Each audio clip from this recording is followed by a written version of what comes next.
ये सवाल है, दीर्घ उत्तरीय प्रश्न है। नदी के एक किनारे पर खड़े आदमी को दूसरे किनारे पर खड़े पेड़ का उन्नयन को 60 डिग्री दिखता है। जब आदमी किनारे से 60 मीटर दूर चलता है तो उन्नयन कोण 30 डिग्री हो जाता है। तो नदी की चौड़ाई ज्ञात करें। देखिएगा, पहले सबसे पहले इसको बनाने से पहले हम लोग डायग्राम समझेंगे। यदि डायग्राम यानी चित्र हम लोग समझ जाते हैं तो इसको आराम से हम लोग सॉल्व कर सकते हैं। देखिएगा, पहले नदी की बात किया है तो मान लीजिए कि ये नदी है, ये आपका नदी है और यहां कोई व्यक्ति बैठा हुआ है। बोला है ना कि एक आदमी खड़ा है, खड़ा मान लीजिए खड़े हैं, ठीक है।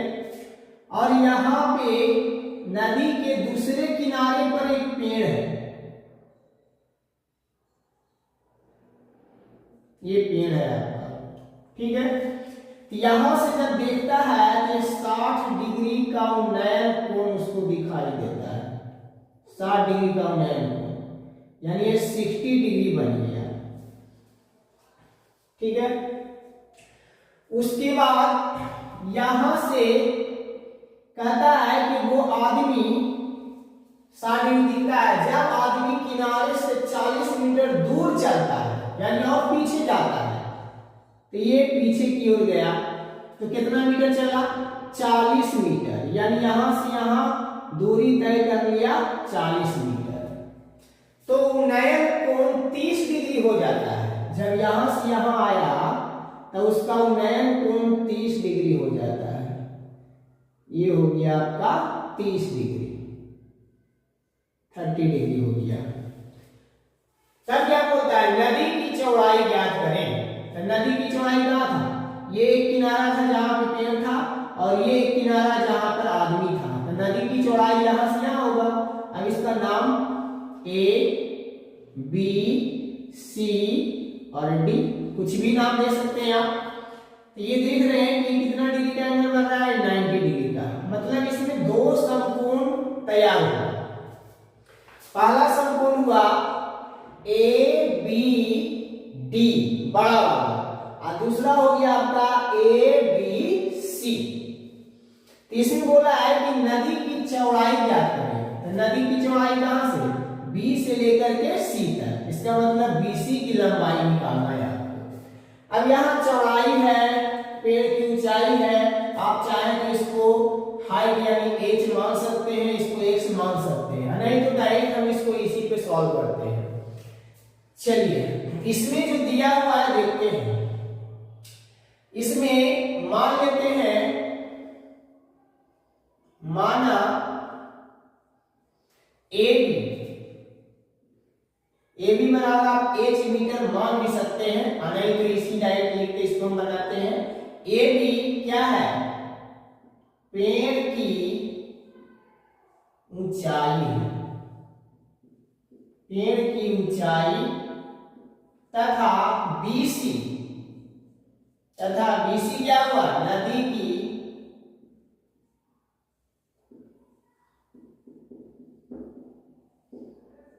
नदी की चौड़ाई है, ठीक है। तो इसमें और क्या हुआ? बिंदु सी से डी तक आदमी द्वारा चली गई दूरी कितना है आपका? 40 मीटर। यहां हम लिख देते हैं सी डी बराबर कितना हो गया बाबू? 40 मीटर। अब यहाँ पे उन्नयन कोण क्या क्या है आप देखिए। यहाँ पे उन्नयन कोण हो गया कोण ए सी बी, कोण ए सी बी बराबर 60 डिग्री, ठीक है। और दूसरा क्या है? कोण ए डी बी, कोण ए डी बी, ये हो गया आपका 30 डिग्री।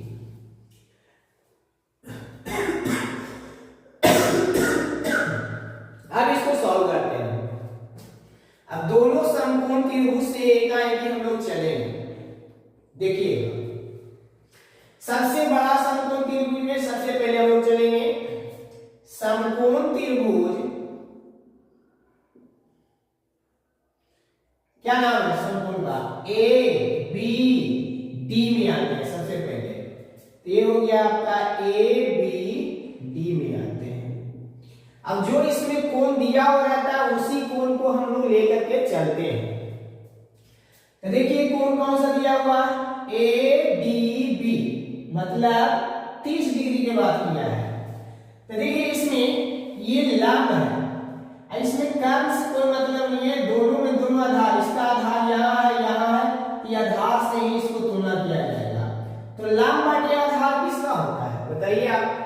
लंब बाटे आधार होता है tan का। तो tan कितना डिग्री है? 30 डिग्री। तो tan थीटा बराबर सूत्र जानते होंगे कि लंब बाटे आधार। तो जानते हैं ना कि समकोण त्रिभुज में सामने वाला लंब होता है, इस कोण का सामने वाली भुजा कौन है? A B. तो लंब हो गया आपका ए बी। अब आधार कौन होता है? नीचे वाला, बेस नीचे वाला होता है। ये पूरा त्रिभुज के बाद किया है तो बेस यहां से लेकर के यहां तक होगा, इसका मतलब बीडी होगा। तो ये हो गया आपका बीडी। अब बैठाइए tan 30 डिग्री का मान कितना होता है? 1/√3 होता है। ए बी हम कुछ माने थे? नहीं माने थे। आप चाहते तो आप यहाँ पे मान सकते थे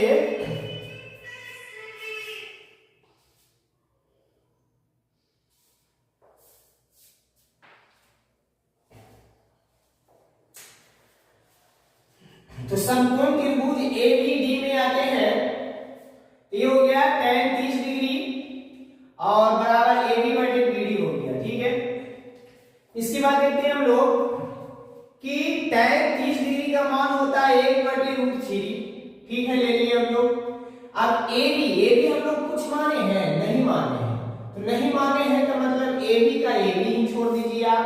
तो ये हो गया ए बी। आप चाहते थे इसको एच मान सकते थे, एच मीटर हाइट को। अब चाहिए हमको बी डी, तब खुद सोचिए बी से डी तक इसको अब प्लस में इसको ऐड करेंगे तब तो बी डी मिलेगा। तब ये हो जाएगा आपका बी सी प्लस क्या हो जाएगा? सी डी हो गया। यानी दोनों टुकड़ा को हम लोग जोड़ेंगे तब तो ये बी डी तैयार होगा ना। अब चलिए 1/√3 हो गया बराबर ए बी तो कुछ नहीं था, जो है वही छोड़ दीजिए। अब बटा में क्या हो गया बाबू? तो देखिएगा बीसी भी नहीं माना गया था, तो बीसी का बीसी हो गया। अब प्लस सीडी कितना था? देखिए सीडी आपका 40 मीटर था। आप चाहे तो यहां से ए बी का मान निकाल लेंगे। तो देखिए ए बी का मान क्या आता है? जो तिरछे गुना करेंगे तो ये हो गया आपका ए बी हो गया, ठीक है। ये आ जाएगा ऊपर गुना होगी, क्या होगा आपका? BC plus 40। ये गुना इसके साथ गुना के फॉर्म में था, ये कहां चल जाएगा? डिवाइड में। तो ये हो गया आपका √3। ये हो गया इक्वेशन फर्स्ट। अब चलेंगे हम लोग सेकंड समकोण त्रिभुज में। सेकंड आपका ये है ABC है। तो फिर से चलते हैं हम लोग इसी प्रकार समकोण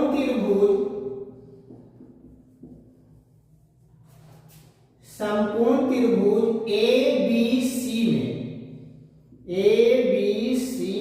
में आते हैं, ठीक है। अब चलिए चाहे आप चल सकते थे ACB में भी लेकर के चल सकते हैं, न्यून कोण से भी लेकर के चल सकते थे। तब फिर देखिए लंब बटे आधार, तो लंब बटे आधार क्या होगा? tan कितना डिग्री है बाबू? 60 डिग्री है बराबर लंब कौन सा है? AB है। तो लंब हो गया AB, अब बटा में आधार क्या हो गया? AB ठीक से लिख लेते हैं AB। अब आधार कौन सा हो गया बाबू? BC हो गया, BC। अब देखिए tan 60 का मान कितना होता है? √3। ये हो गया आपका AB, इसमें से किसी का मान नहीं दिया हुआ है, तो AB बटा क्या हो गया? BC। यहां दोनों में हम लोग देख रहे हैं कि दोनों समकोण त्रिभुज में कॉमन भुजा कौन है? तो दोनों, ये बड़ा वाला त्रिभुज में AB आता है, छोटे वाले त्रिभुज में भी AB आता है। तो जब जो कॉमन मिलता है उसी को हम एक तरफ निकाल लेते हैं। यहां से हम लोग ए बी निकाल लिए थे, यहां से ए बी निकल के आया था, उसी प्रकार इसमें भी ए बी का मान निकाल लेंगे। यहां से हो गया आपका, इसके नीचे क्या छिपा हुआ रहता है, 10 क्लास का स्टूडेंट है आप लोगों को तो पता होगा, फिर भी हम पूरे डिटेल में ए टू जेड बताते चलते हैं। ए बी को 1 से गुना करेंगे तो आपको पता होगा कि ए बी होगा, ठीक है, और ये दोनों गुना होगा तो क्या होगा, BC√3 होगा, या √3 BC भी लिख सकते हैं, कोई दिक्कत नहीं है। ये हो गया समीकरण 2। आप दो समीकरण मान भी बना सकते हैं या सीधा सीधे ए बी का मान समीकरण 1 में आप रख भी सकते हैं या तुलना करके भी बना सकते हैं। तो चलिए फिर से आते हैं, अब ए बी का मान रख देते हैं समीकरण 1 में या समीकरण 2, इसको मान के दोनों को कंपेयर कर देते हैं, सेम चीज चलता है। हम क्या करते हैं कि ए बी का मान समीकरण 1 में रखने पर, ठीक है, अब रखते हैं इसमें ए बी का मान पूरा उठा के आप यहां रखिए, क्या होगा, ए बी की जगह आ जाएगा आपका BC√3, ठीक है, बराबर इधर क्या हो गया आपका BC प्लस 40, अब बटे में क्या होगा आपका √3। कुछ नहीं किए हम लोग, ए बी का मान उठा करके इसमें रख दिए। अब जानते हैं कि क्रॉस मल्टीप्लिकेशन होता है तो इसके नीचे क्या छिपा हुआ होता है, पता है ना, 1 छिपा हुआ होता है। 3 = BC प्लस 40, अब बटे में √3 हो गया, बस कुछ नहीं है, ए बी का मान उठा करके इसमें समीकरण 1 में रख दिए। अब क्रॉस मल्टीप्लिकेशन है ना, क्रॉस मल्टीप्लिकेशन करेंगे तो √3 को √3 से गुना करेंगे तो क्या होगा, 3 हो जाएगा सिर्फ, और ये हो गया आपका BC, अब बराबर हो गया BC प्लस कितना 40। अब 3BC में से 1BC आके इधर घट जाएगा, पॉजिटिव में इधर आएगा तो नेगेटिव होगा, तो कितना बचेगा 2BC, अब बराबर 40। अभी कैंसिल आउट हो रहा है, कितना टाइम्स 20, यानी 20 बार में ये कट गया। तो BC का मान कितना आया बताइए आप, तो BC का मान आ गया आपका 20 मीटर। हम लोग को निकालना क्या था बताइए, हम लोग को निकालना था नदी की चौड़ाई। तो नदी की चौड़ाई किसको माने थे, BC को माने थे, तो BC बराबर कितना आया 20 मीटर। तब यहां हम लोग लिख देंगे कि अतः नदी की चौड़ाई 20 मीटर। नदी की चौड़ाई हम लोग को निकालना था, हम लोग निकाल लिए, कितना आया 20 मीटर आया, ठीक है, नोट करिए।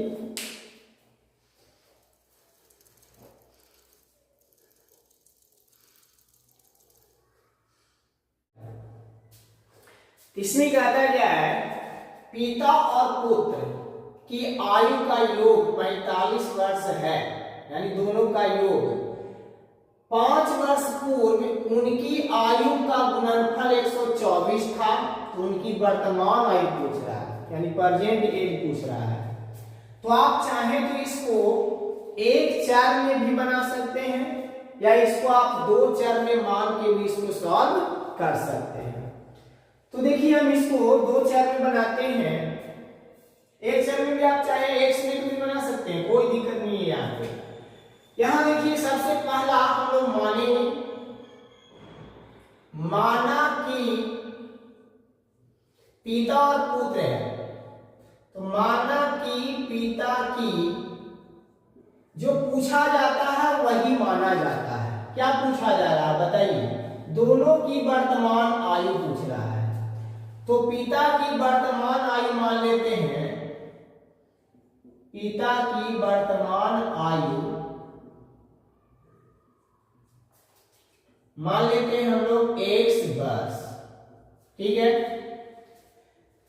तो पुत्र की वर्तमान आयु क्या होगा, पुत्र की वर्तमान आयु 22 वर्ष, 22 वर्ष मान लिए, ठीक है। इंक डाल लेते हैं थोड़ा सा। 5 वर्ष पहले पिता की आयु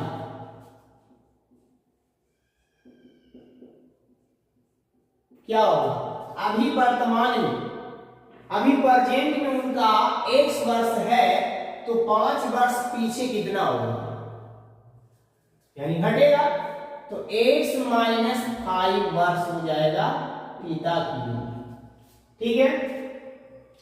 तो 5 वर्ष पीछे पुत्र भी जाएगा, तो 5 वर्ष पहले भी लिख सकते हैं, या यहां पे क्या लिखा हुआ है? पूर्व लिखा हुआ है, तो पूर्व भी लिख सकते हैं। पुत्र की आयु, पुत्र की आयु कितना वर्ष हो जाएगा? 22 माने थे, तब 22 माइनस क्या हो जाएगा? 5 वर्ष हो जाएगा, ठीक है। अब देखिए, अब इसमें क्या होता है? आप चलते हैं हम लोग प्रश्नानुसार। प्रश्नानुसार क्या कहता है? प्रश्न ये बोलता है कि पिता और पुत्र की आयु का योग 45 वर्ष। तब पिता का x माने थे, पुत्र का y माने थे, तब दोनों का योग बोल रहा है, यानी x प्लस y बराबर कितना हो जाएगा? 45, ठीक है। तो यहां से हम चाहे तो यहां से किसी एक का मान निकाल सकते हैं। चलिए हम यहां से y का मान निकाल लेते हैं। तब y का मान क्या हो जाएगा? 45 माइनस x। इसको मान लेते हैं हम लोग समीकरण फर्स्ट मान लेते हैं। फिर इसी प्रकार फिर क्या कहता है कि 5 वर्ष पूर्व उनकी आयु का गुणनफल, 5 वर्ष पहले जो माने हैं ना, उन्हीं के गुणनफल पूछ रहा है, कह रहा है। तो गुणनफल दिया हुआ कितना? x माइनस 5 और y माइनस 5, यही तो है। ये दोनों का गुणनफल कितना दिया हुआ है? 124 दिया हुआ है, ठीक है। अब यहां से हम क्या करेंगे? y का मान उठा करके यहां रख देंगे, तो ये हो गया आपका x माइनस 5। इसमें आइए y का मान कितना देगा? 45 माइनस x, और माइनस कितना हो जाएगा? 5। छोटी ब्रैकेट ही रहने दीजिए। y का मान, यहां से y का मान उठा कर दिए 45 माइनस x, और पहले से कितना था? 5 था, बराबर हो गया 124। अब इसको सॉल्व कर रहे हैं तो क्या आएगा? x माइनस 5, ये हो जाएगा आपका कितना? ये घटेगा, तो ये हो जाएगा 40 माइनस x बराबर 124, ये आया। अब इसको क्या करेंगे? गुना कर लेते हैं, ठीक है। चलिए गुना करते हैं। इसको गुना करेंगे, x को 40 से गुना करेंगे, कितना होगा बताइए? ये हो गया आपका 40x। फिर माइनस 5 को 40 से, मतलब ये दोनों को पहले 40 से कर लीजिए, फिर दोनों को इससे कर लीजिए, या तो आप एकाएक के दोनों को इससे कर सकते हैं, कोई दिक्कत नहीं है। तो 40 पर जी कितना होता है? 200 हो गया। 40 को माइनस 5 से किए माइनस 200। अब ये दोनों को माइनस 1 से करेंगे, यहां प्लस यहां माइनस, तो क्या हो गया? माइनस x स्क्वायर, ये माइनस माइनस क्या हो जाएगा बाबू? प्लस 5x, बराबर कितना है? 124। अब इसको देखेंगे तो ये स्क्वायर घात के अनुसार सजा लेते हैं। x स्क्वायर, ये 40 प्लस 5 कितना हो जाएगा? 45x, और ये कितना है आपका? 124। तो इधर ले आते हैं तो माइनस, पहले से आपका दिया हुआ 200, इधर आएगा तो माइनस 124, बराबर कितना हुआ? 0। आप चाहे तो इसमें से माइनस कॉमन लेके उधर चला जाएगा माइनस, तो 0 के साथ गुना होकर प्लस में हो जाएगा। तो यहां से आप चाहे तो माइनस कॉमन ले सकते हैं, लेकर के दिखा देते हैं कि x स्क्वायर जब माइनस निकलता है तो सबका चिन्ह बदल जाता है। आप चाहते तो एक स्टेप यहां से पहले सॉल्व कर लीजिए। देखिए minus x square plus 45x, अब माइनस माइनस जुटेगा तो कितना हो जाएगा 324 बराबर 0।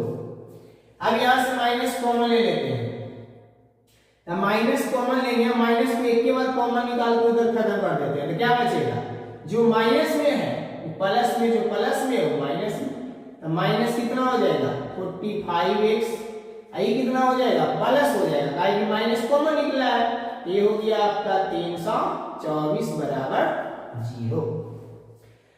अब आप इसको तोड़िए, गुणनखंड करिए कितना में टूटता है। इसको तोड़ना है 324 को दो भाग में, ऐसे दो भाग में तोड़ो कि ये 45 आ जाना चाहिए जोड़ के या तो घटा के। तो 300 स्क्वायर माइनस 45x प्लस 324 बराबर 0। अब क्या आप लोग पढ़े थे गुणनखंड विधि से कि जब द्विघात समीकरण होता है तो इसको तोड़ा जाता है, यहाँ कुछ रहता है तो पहले इसको गुना किया जाता है, लेकिन यहाँ तो कुछ है नहीं, 1 है तो 1 से गुना करेंगे तो 324 ही रहेगा। तब इसको दो भाग में तोड़ना है, ऐसे दो भाग में तोड़िए कि गुना होके यही रहे और जोड़ के या घटा के बीच वाला आना चाहिए। इसको आप तोड़िएगा तो 36 और 9 में टूटेगा, 36 और 9 को गुना करिएगा 324 आएगा, और इसको जोड़ दीजिएगा 36 और 9 को तो 45 आ जाएगा। तो शुरू में जो चिन्ह होता है वही चिन्ह रहता है। अब ये देखना है कि इसका साइन क्या होगा, ताकि देखेंगे कि जूट के आ रहा है कि घट के आ रहा है, तो 36 में 9 जोड़ेंगे तब 45 आएगा। यहाँ माइनस है तो कंफर्म हो गया कि यहाँ माइनस देंगे तभी तो माइनस माइनस जुटेगा, प्लस दे देंगे तो प्लस माइनस घट जाता है, लेकिन हमको जोड़ के लाना है तो क्या देंगे माइनस। यानी हम लोग समझ गए कि 324 को दो भाग में तोड़े, माइनस 36 और माइनस 9 में। तब यहां से हम लिखेंगे कि x square minus 36x minus 9x plus 324 बराबर 0। अब यहां से आपको कॉमन निकालना है, इसमें से कुछ नहीं कॉमन निकल रहा है, क्या निकलेगा x निकलेगा, x हो गया निकल गया तो कितना बचेगा x माइनस 36 बचेगा।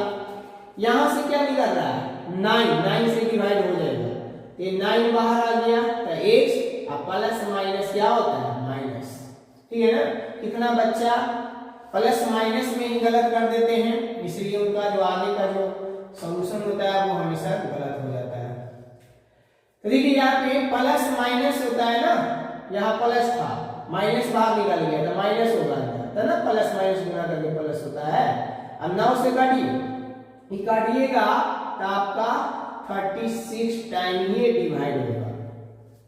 अब कितना है बताइए, ये हो गया आपका x माइनस 9, एक आ गया x माइनस 36 बराबर कितना 0।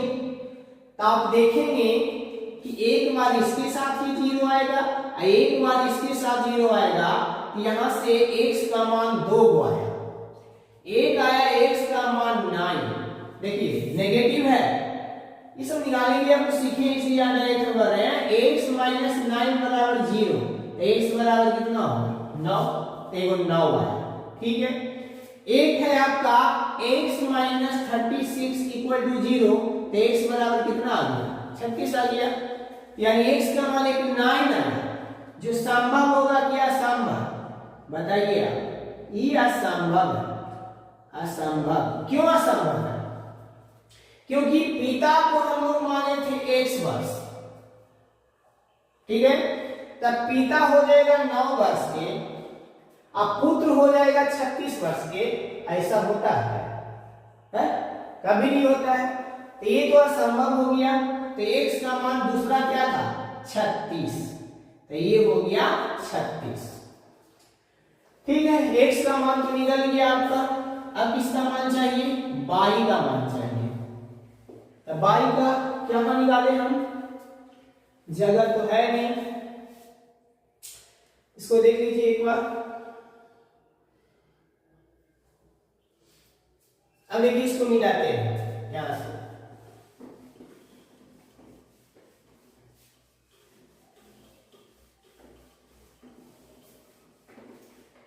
मिटा दिया ना। तो देखिए तो लिखेंगे x का मान समीकरण कौन सा था? समीकरण फर्स्ट था, फर्स्ट ही था। एक में रखने पर, मिटा तो दिए हैं, में रखने पर एक कहां से आया था ना कि x प्लस वाई बराबर 45 था, तब वाई बराबर 45 माइनस x था नहीं था। तो चलिए इसी में रखते हैं, यही था आपका वाई बराबर 45 माइनस x था, तब वाई बराबर हो गया 45 माइनस कितना 36। तो ये वाई का मान कितना आ गया आपका 9। यदि हम 9 लेते, x का मान 9 लेते, तो यहाँ वाई का मान आ जाता आपका 36। तब वाई माने थे पुत्र को। तो कभी ऐसा देखे हैं कि पुत्र ही बड़ा हो जाता है? पिता से कभी पुत्र बड़ा होगा? नहीं होगा। तो इसीलिए यहाँ पे x बराबर जो 9 है उसको क्या कर दिया? इम्पॉसिबल कर दिया गया, संभव है। तो x बराबर क्या ले लिया हम लोग? 36। तो x बराबर जब 36 लिए और इसमें रखे तो y का मान कितना आया? ठीक है 9 आ गया। लेकिन छोड़ना नहीं है, आंसर को हमेशा हाईलाइटेड करके लिखिएगा, नीचे लिख दीजिएगा हमेशा। अतः जो पूछा था पिता की वर्तमान आयु, तो लिखेंगे हम लोग पिता की वर्तमान आयु। एकदम सुंदर से आप लोग लिख दीजिएगा, इधर हम मिटा देंगे। पिता की वर्तमान आयु x माने थे, x के मान कितना आया 36। अभी भी यहां तक छोड़ दीजिएगा तो गलत होगा, नंबर काटेगा। तो देखिए 36 क्या चीज में था? वर्ष में, तो ये हो जाएगा आपका 36 वर्ष हो गया। फिर कौन बच गया? पुत्र। तो पुत्र की वर्तमान आयु, पुत्र की वर्तमान आयु क्या माने थे? y माने थे। y का मान देखिए यहाँ पे आया, y का मान कितना आया 9। तो ये हो गया 9 वर्ष। ये आपका आंसर होगा। ठीक है, आप चाहते थे इसको 1-4 में भी बना सकते थे। 1-4 में बोले तो कैसे? एक को हम मान लेते x, माना कि पुत्र की आयु x वर्ष, तब पिता हो जाता क्या? दोनों का योग 45 था, एक हो जाते 45 माइनस x हो जाता। फिर दोनों के 5 वर्ष पहले यानी x माइनस 5 अब 45 माइनस x, अब 5 वर्ष पहले मतलब -5। आई दोनों का गुणनफल था कितना था? दोनों का गुणनफल 124।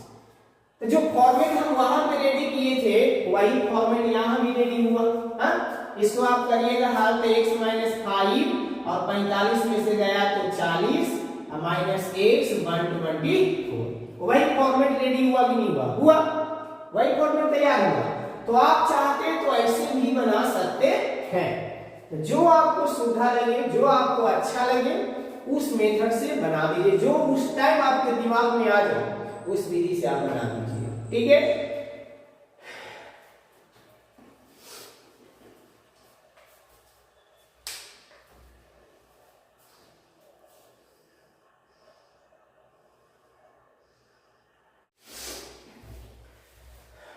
देखिए ये प्रूव करना है।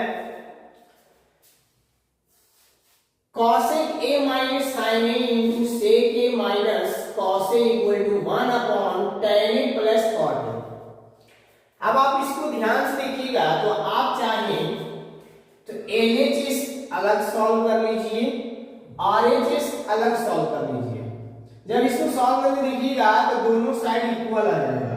तो लास्ट में हम कह देंगे कि LHS बराबर RHS। आप चाहे थोड़ा सा दिमाग लगा लें तो आप एक तरफ से यानी LHS से भी इसको सॉल्व करके आप RHS लाके दिखा सकते हैं। तो हम आपको LHS से RHS ला करके दिखाते हैं। देखिएगा कुछ नहीं, बहुत इजी है। अभी फॉर्मूला याद है आप लोगों को। मैथ क्या है, जितना आप रिवीजन करिएगा उतना आपको नॉलेज बढ़ेगा, और रिवीजन नहीं करिएगा, फॉर्मूला ही नहीं याद रखिएगा तो कोई उपाय नहीं है। चलिए इसको सॉल्व करते हैं। LHS से हम लोग चलते हैं। LHS में जो दिया हुआ उसको लिखें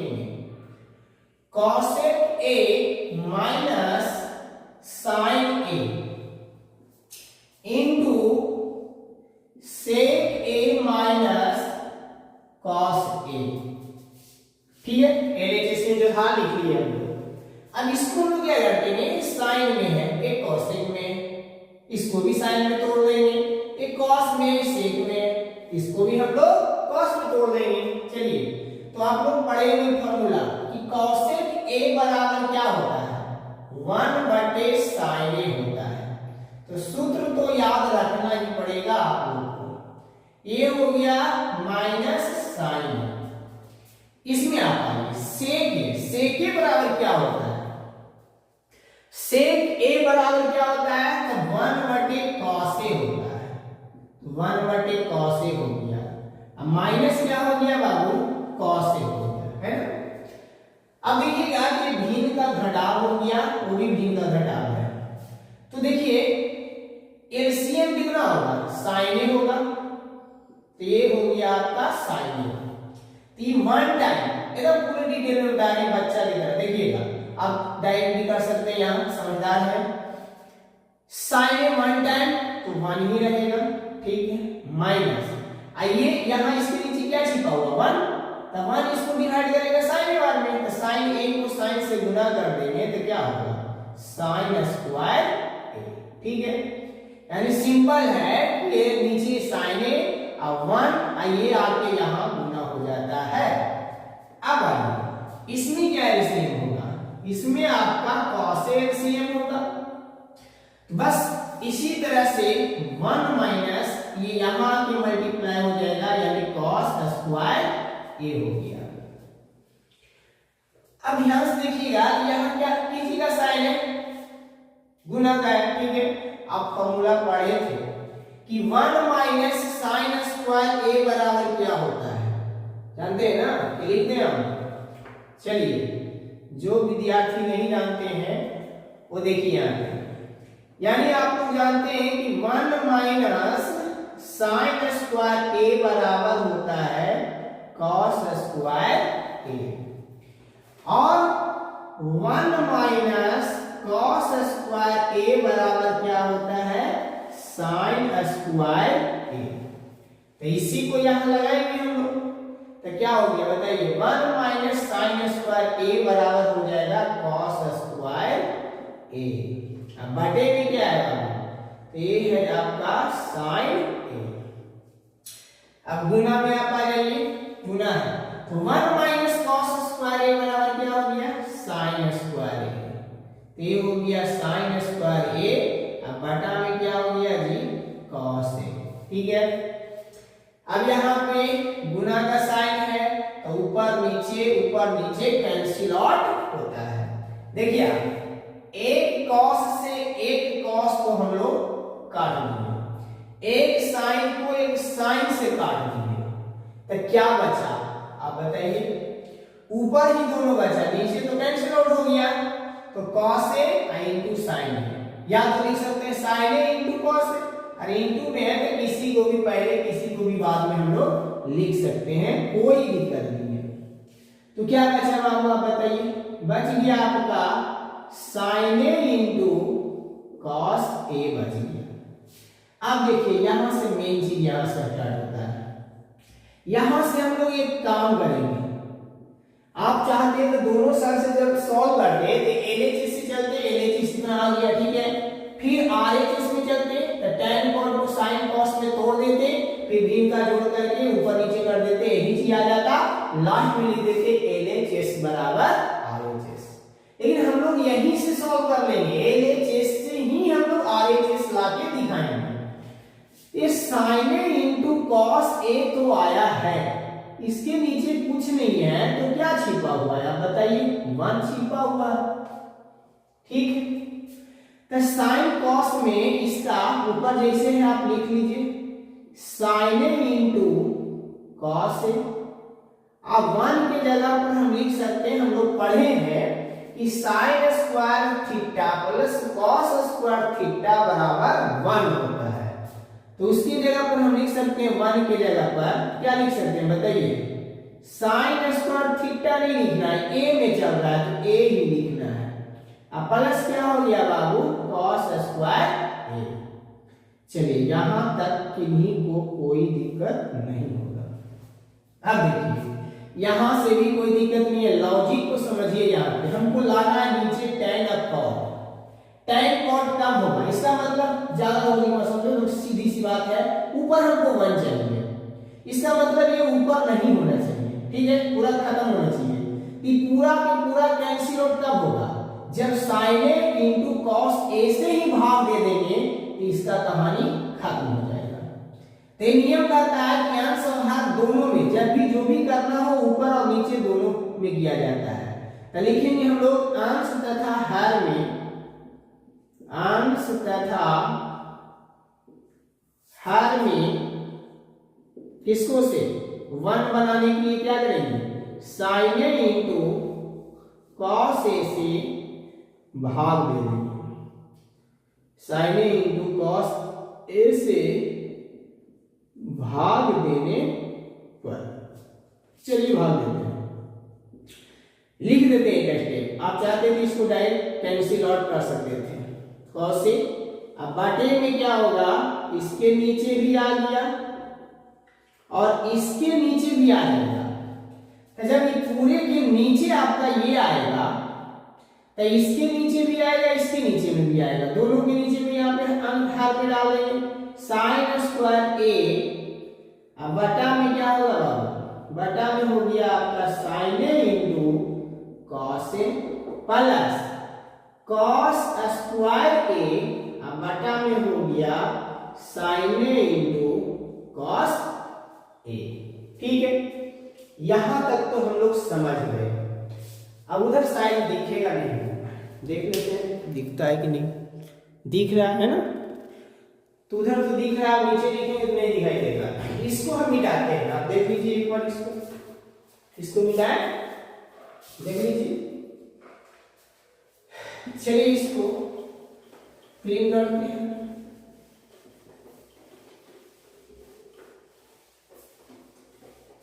अब देखिए बात, ऊपर तो ये पूरा कैंसिल आउट हो गया, समाप्त। तो क्या बचा, आप खुद बताइए, ऊपर क्या बचा, 1 बचा, 1 अच्छा से लिख देते हैं, ये आपका 1 बच गया। नीचे आ गया, इसको हम एक साइन से एक साइन काट दिए, तो ऊपर बच गया आपका साइन ए और नीचे क्या बच गया हर में बाबू, cos ए। याद रखिए एक cos से एक cos कट गया, तो ऊपर क्या बचा, cos a बचा और नीचे क्या बचा, sin a बचा। अब क्या हुआ 1 sin बटे cos क्या होता है, sin बटे cos a बराबर हो गया tan a। तो सूत्र तो याद रखना ही पड़ेगा आप लोग को, cos a बटे sin a क्या होता है, तो ये आपका cot a होता है। देखिए जरा, यही तो लाना था हम लोग को, है ना, यही लाना था, तो लिख देंगे हम बराबर RHS। क्या हमको करना था बाबू, तो ये हो गया आपका,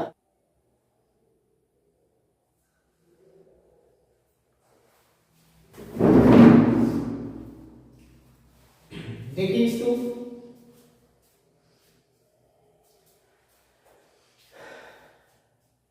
अब इसको सॉल्व करना है। लेकिन इसको सॉल्व करने से पहले एक बात, आप लोग वीडियो तो देख लेते हैं लेकिन आप लोग ना सब्सक्राइब करते हैं, ना लाइक करते हैं, ना शेयर करते हैं।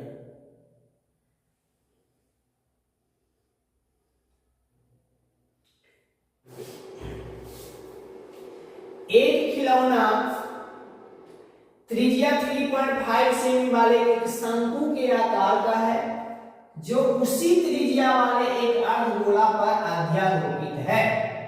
इस खिलौने की संपूर्ण ऊंचाई 15.5 सेमी है। इस खिलौने का संपूर्ण पृष्ठीय क्षेत्रफल ज्ञात करना है। देखिए पहले, सबसे पहले जो भी सवाल है ना, इसका डायग्राम हम लोग समझेंगे। यदि डायग्राम हम लोग अच्छी तरह से समझ जाते हैं तो इसको आसानी से हम लोग सॉल्व कर सकते हैं।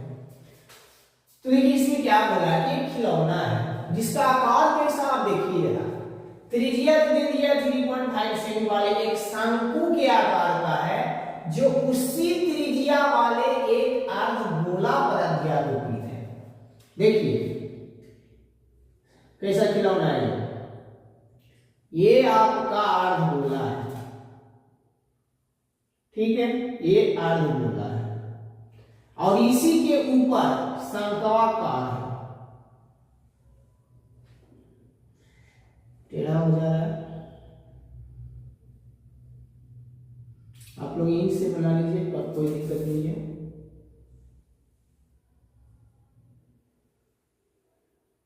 ये हुआ, ठीक है, ये एक खिलौना हो गया।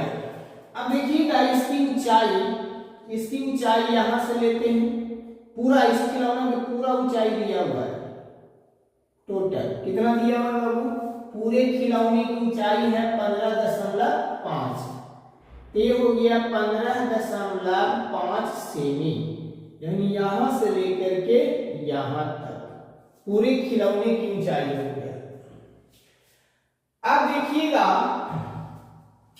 यहां से इसको हटा देते हैं ताकि डायग्राम अच्छे से दिख सके। क्षेत्रफल ज्ञात करें। देखिए ये खिलौना, इसमें क्या बोला? नीचे क्या है? अर्धगोला है, ऊपर क्या है?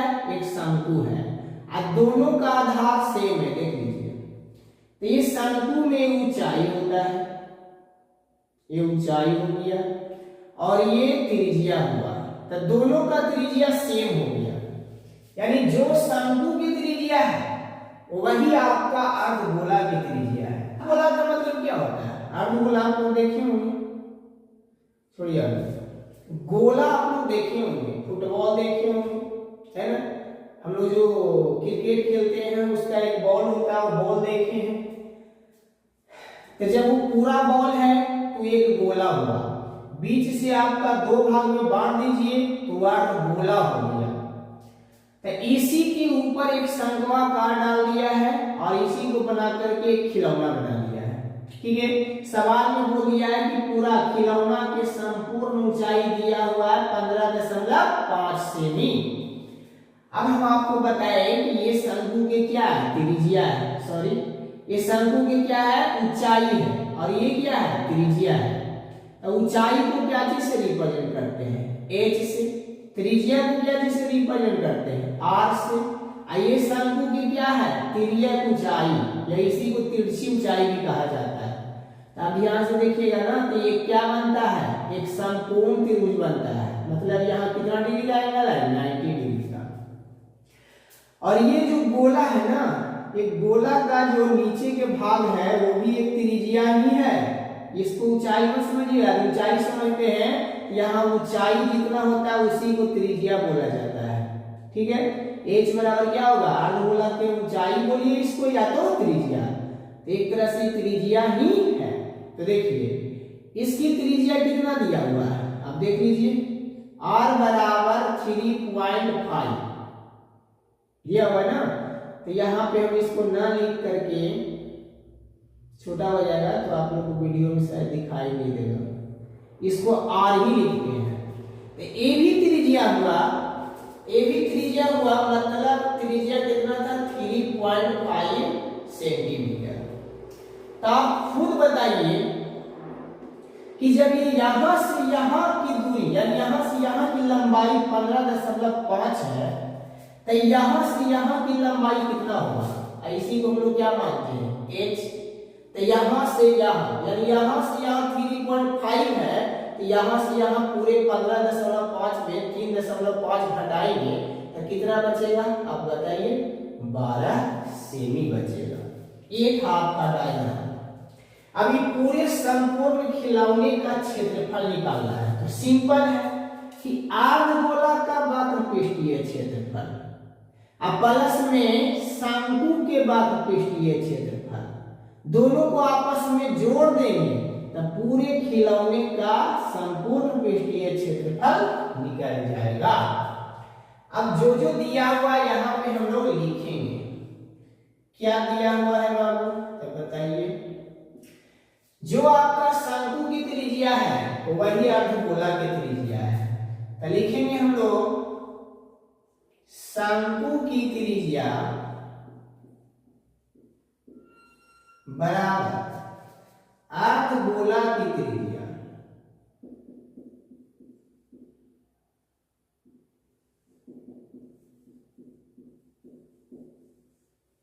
आर बराबर त्रिज्या को रिप्रेजेंट करते हैं हम लोग आर से। तो त्रिज्या कितना हो गया बाबू, कितना दिया हुआ था 3.5 सेमी, 3.5 सेमी हो गया। ठीक है। संपूर्ण खिलौने की ऊंचाई कितना था, तो संपूर्ण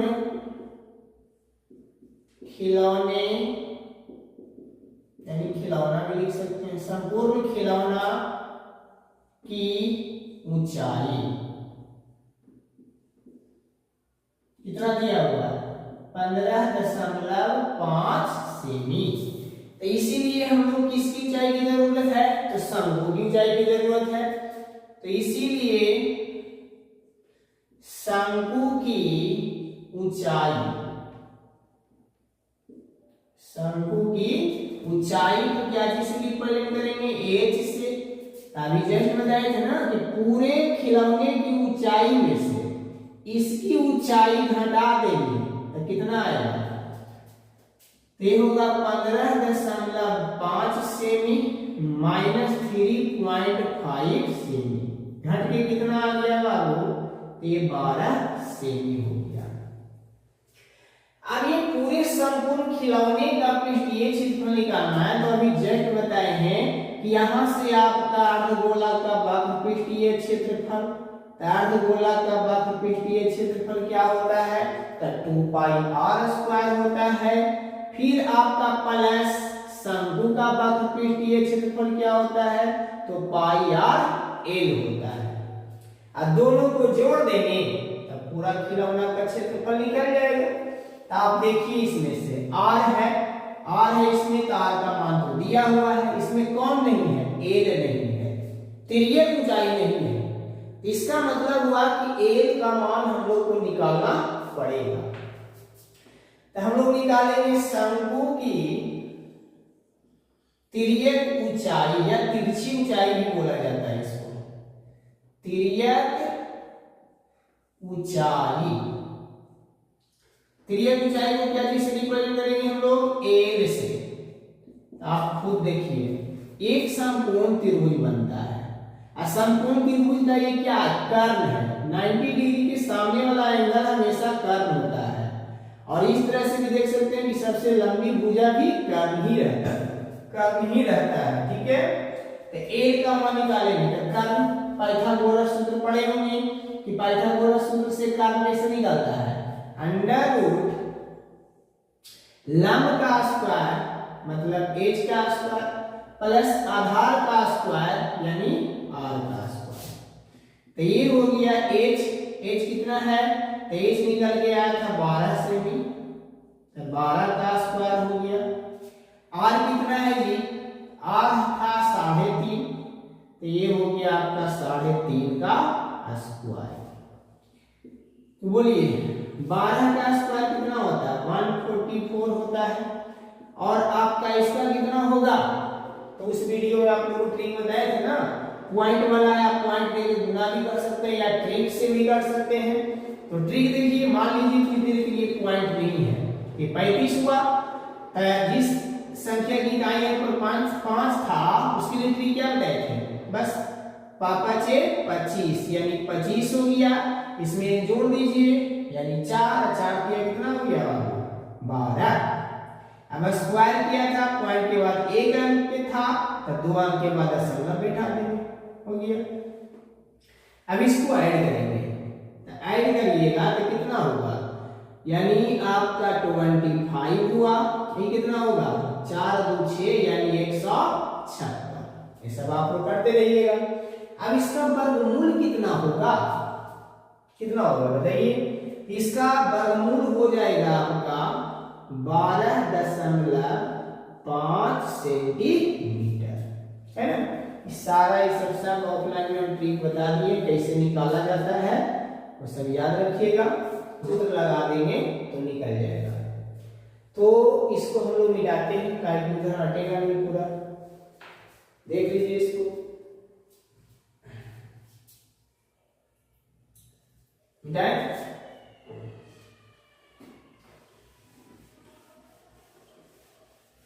जो भी चाहिए था सारा चीज हम लोग निकाल लिए।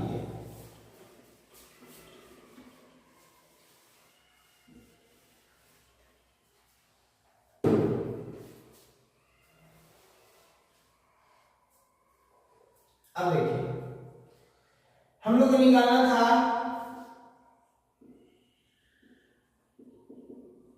खिलौना का संपूर्ण पृष्ठीय क्षेत्रफल निकालना था। तब क्या सूत्र लगेगा, यहां हम लगाते हैं, उधर नहीं हटेगा। तो लिखेंगे अर्धगोला का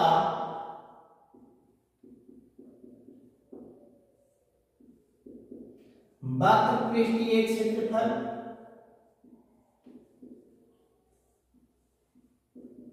प्लस शंकु का वक्र पृष्ठीय क्षेत्रफल, शंकु का वक्र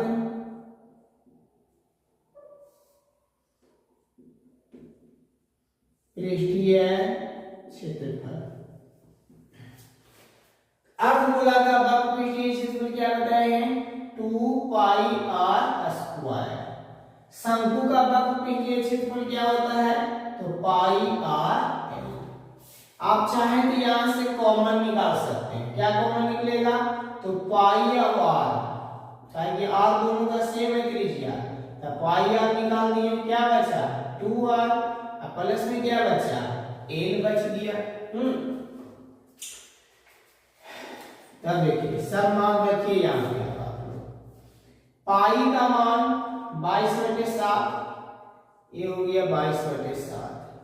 r का मान 3.5 यानी 3.5 त्रिज्या दिया हुआ था। ये हो गया 2 गुना 3.5 गुनी 7, डायरेक्ट भी कर सकते थे, हम यहाँ रख के बताते हैं। तो ये हो गया 3.5। l का मान कितना आया है बाबू, 12.5 आया था, 12.5। एक कटेगा तो 7 बचे 35 यानी 0.5 टाइम्स। अभी सब गुणा करने आना चाहिए भाई बच्चे, द होटल से यानी 110। एक अंक के बाद पॉइंट है तो एक अंक के बाद पॉइंट बैठा देंगे, हो गया। फिर गुना इसके अंदर आइए, 3.5 गुनी कितना होता है 7, अभी कितना आ गया 12.5। पॉइंट के बाद जीरो का कोई वैल्यू नहीं होता है, तो क्या बचा 11, ये जुटेगा 12 7 कितना हो गया 19, 19.5। अब इसको भी आप गुणा कर सकते हैं, ट्रिक से कर सकते हैं, ट्रिक यदि पता है तो, और नहीं तो फिर 195 को 11 से गुणा करके एक अंक के बाद दशमलव बैठा दीजिए। और नहीं तो ट्रिक पता है तो ट्रिक से गुणा कर लीजिए। ट्रिक क्या होता है, 5 एकम 5, 9 5 14, ठीक है। फिर 9 1 10 1 11, और 1 1 2, के अंक के बाद दशमलव है एक अंक के, तो इधर से एक अंक के बाद दशमलव बिठा देंगे, यानी कितना आ गया 214.5। इसमें था सेमी में था, सेमी क्या निकाले हैं क्षेत्रफल, तो क्षेत्रफल का मात्रा क्या होता है स्क्वायर। ये हो गया आपका आंसर, ठीक है। आज के लिए बस इतना ही, कल बनाएंगे अब, क्योंकि थक जाते हैं, सुबह से शाम तक ऑफलाइन क्लास चलता है और वहां से आने के बाद यहाँ बनाते हैं तो थक जाते हैं पूरे दिन वीडियो।